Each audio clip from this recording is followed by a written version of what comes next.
dans la tête d'une femme, mieux les comprendre pour mieux les séduire, c'est ce que l'on va voir dans la vidéo à venir.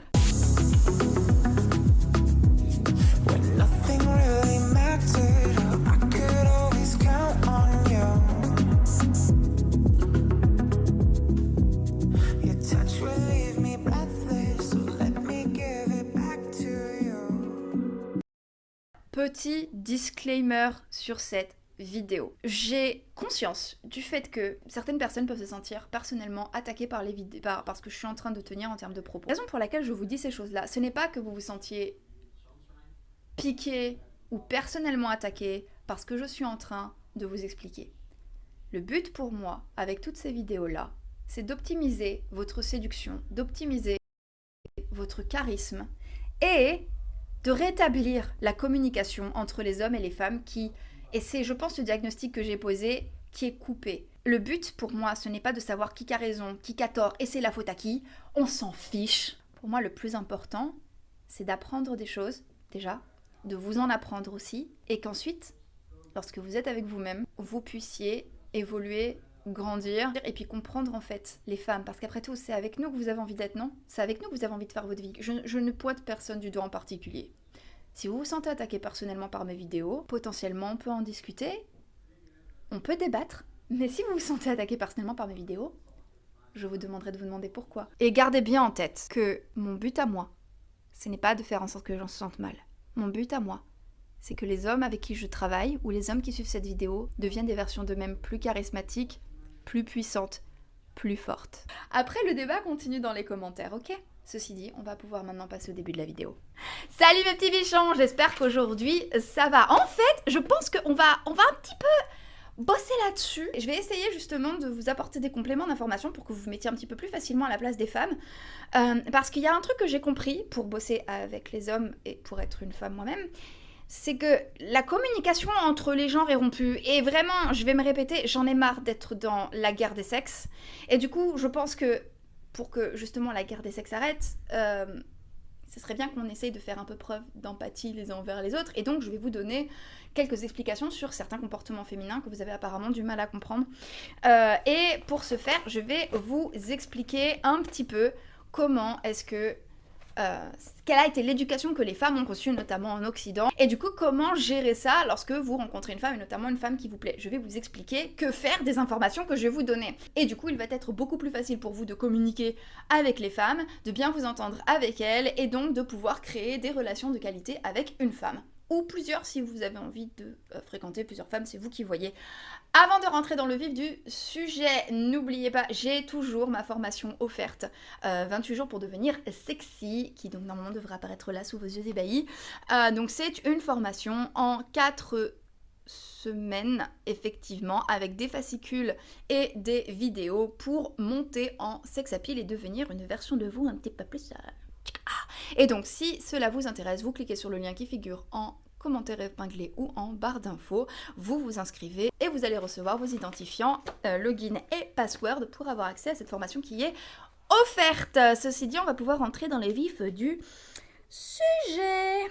Petite liste non exhaustive. Alors, on est toutes très différentes, on a eu des éducations différentes, on a eu un background complètement différent, mais force est de constater qu'on a été éduqués dans la même société et cette société-là nous a envoyé des feedbacks. Parce qu'une part de l'éducation qu'on a reçue dans notre vie, elle ne vient pas exclusivement des préceptes que nos parents nous ont enseignés, de la morale que nous a enseignée, ou alors les préceptes que l'école nous a enseignés. Une énorme partie de l'éducation que l'on a reçue en tant qu'être humain, on a eu une grosse partie de notre éducation et une grosse partie de la manière dont on a décidé de se comporter est faite aussi en fonction du feedback que nous a donné la société. Ce que je veux dire par là, c'est que en tant qu'homme ou en tant que femme, on a observé des comportements et le monde a réagi à ce comportement. Par exemple, je sais qu'il y a énormément d'hommes qui ont appris à ne pas verbaliser leurs émotions parce qu'à chaque fois qu'ils ont tenté de le faire, ils ont eu un feedback très négatif du genre « les hommes ça pleure pas, les vrais garçons ça pleure pas, t'es une petite tapette, t'es une petite fillette ». Et puis d'un autre côté, on a eu aussi, nous, en tant que femmes, des feedbacks, des réponses, des réactions positives ou négatives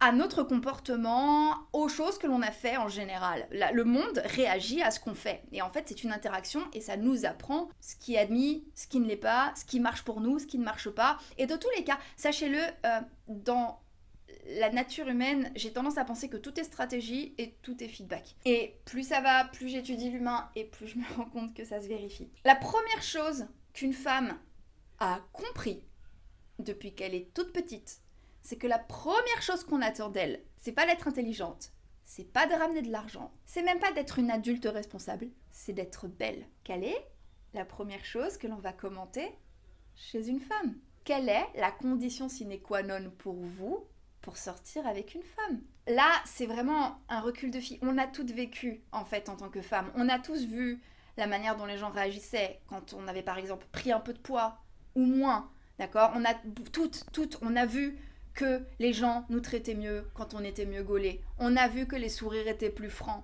On a vu que les gens nous accordaient plus de crédit. Ça va même encore plus loin pour beaucoup d'entre nous qui avons essayé d'accomplir des choses qui n'avaient rien à voir avec notre physique, qui relevaient plutôt de la prouesse intellectuelle ou en tout cas de la réalisation intellectuelle. Il y a forcément un moment où on nous a quand même ramené d'une part à notre genre et d'autre part à notre apparence. Ce que je veux expliquer par là, c'est que le monde a toujours été beaucoup plus réactif à la manière dont on mettait en avant notre physique qu'à la manière dont on mettait en avant le reste. Et notre pouvoir d'attraction, notre attrait physique ou notre sex appeal, c'est malgré tout encore aujourd'hui notre carte de visite. Alors qu'est-ce que vous pouvez faire de cette information? Ce que vous pouvez faire de cette information, c'est déjà faire la différence en montrant à une femme que ce n'est pas tout ce que vous attendez d'elle. Et je peux vous assurer qu'il n'y a rien de plus sexy ou même un peu de plus déstabilisant qu'un homme qui est gentil avec nous, comme il est gentil avec tout le monde en fait, qui clairement ne nous traite pas différemment parce qu'on est à son goût. C'est tellement plus sexy. Un homme juste qui est gentil, qui est serviable, qui est sympa. Mais il est sympa avec tout le monde en général. Il ne nous accorde pas de traitement de faveur. Numéro 2. On nous a appris qu'en gros, la première chose qu'on attendait de nous, c'était d'être jolie. Mais la deuxième chose qu'on attendait de nous, c'était d'être heureuse en amour. Si vous voyez bien le nombre de gens qui mettent en avant leur couple sur les réseaux sociaux, ce sont souvent des femmes qui vont justement mettre le hashtag power couple, le hashtag relationship goal.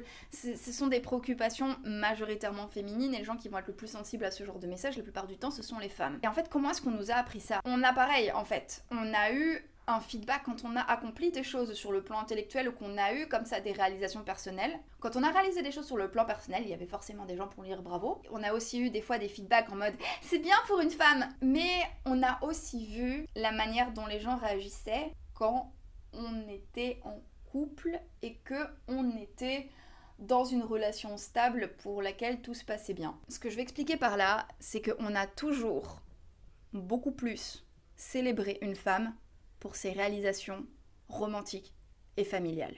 Qu'est-ce que vous devez faire de cette information? Je pense que ça peut, pour le coup, vous aider à comprendre pourquoi est-ce que le fait d'être en couple pour une femme, c'est quelque chose d'important. Pourquoi est-ce qu'une femme va apporter autant d'importance à ce que vous vous engagiez auprès d'elle, à ce que vous l'épousiez, ou à ce que, justement, il y a un engagement sur le long terme. C'est parce que dans la société dans laquelle on est, si une femme donne de ses ressources et notamment donne de son corps et de son physique à un homme sans obtenir d'engagement en retour, elle a perdu. Est-ce que ça veut dire qu'il faut s'engager auprès d'une femme sous le prétexte qu'on a couché avec elle? Non. Est-ce que cela veut dire qu'il faille épouser une femme si vous n'en avez pas envie? Non.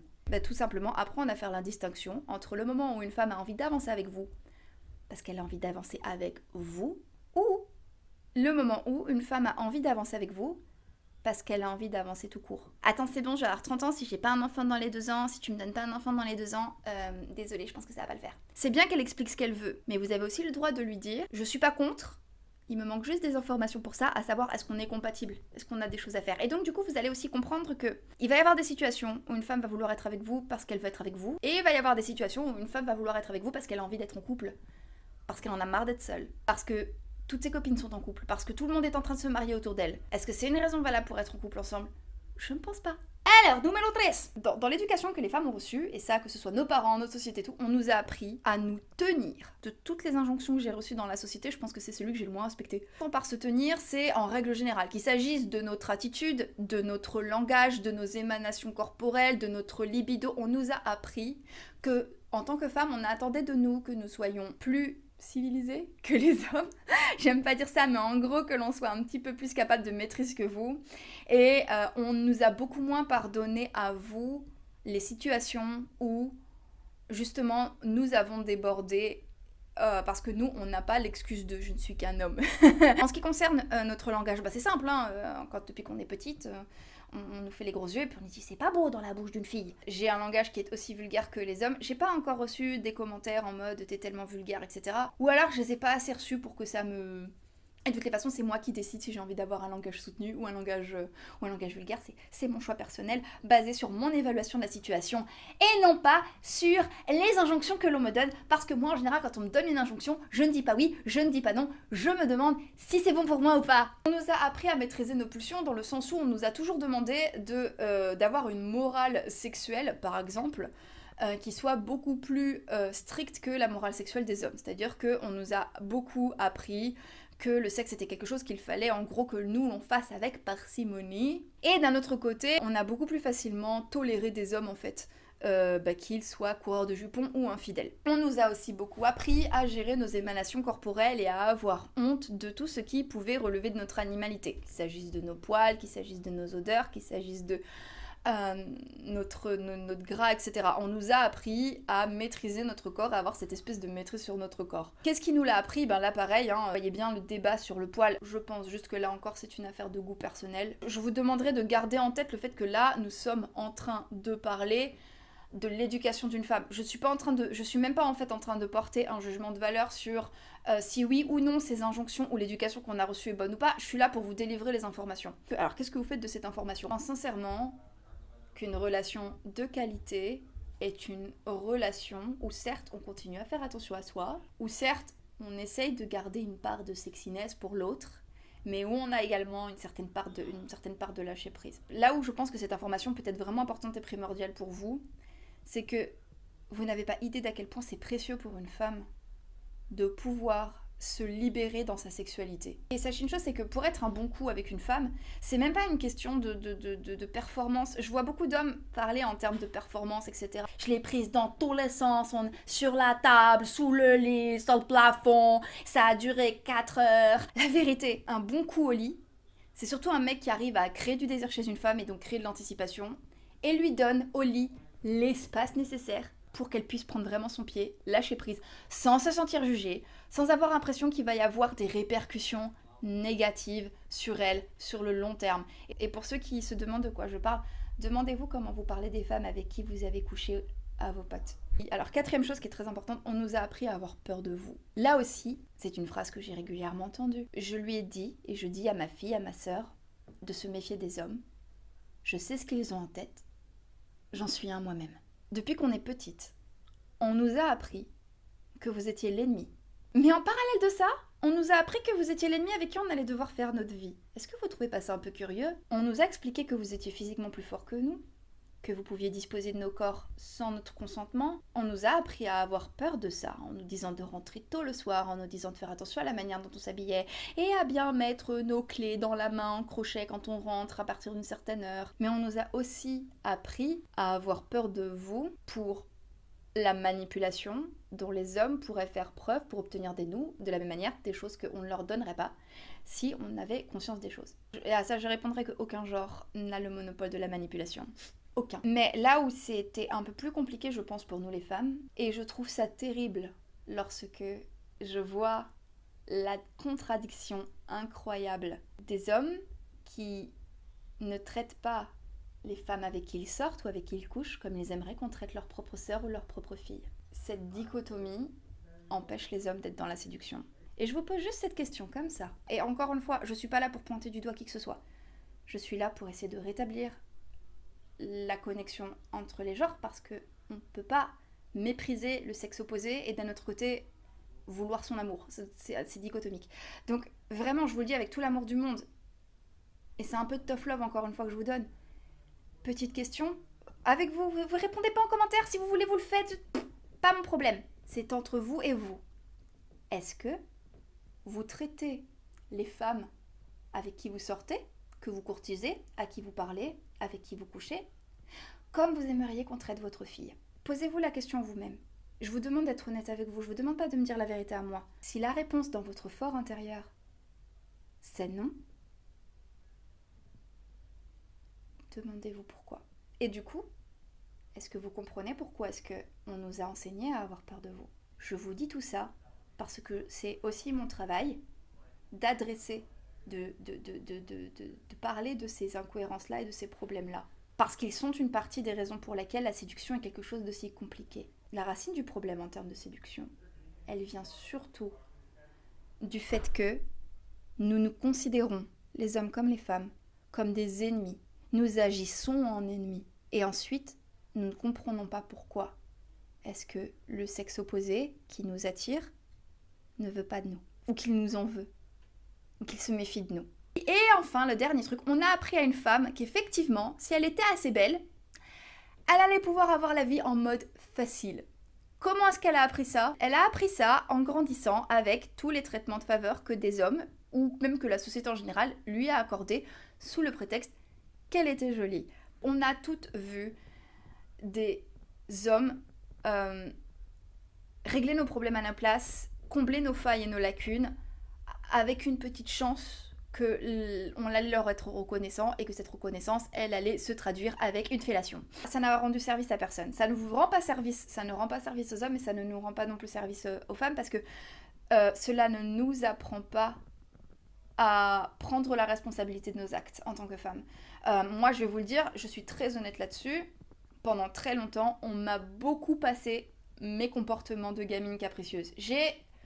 J'en ai fait des caprices et moi aussi, j'ai eu la possibilité d'avoir la vie en mode un peu plus facile parce qu'il y avait toujours un mec pour régler mes problèmes à ma place, parce que j'étais bien mignonne et qu'il me trouvait sympa et qu'il était désolé pour moi. C'était gentil,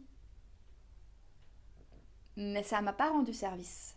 Et les situations où j'ai le plus grandi dans ma vie sont les situations où j'ai commis des erreurs et où on m'a laissé gérer les conséquences de mes erreurs. Où on m'a mise face aux conséquences de mes erreurs en me disant là t'as fait de la merde meuf.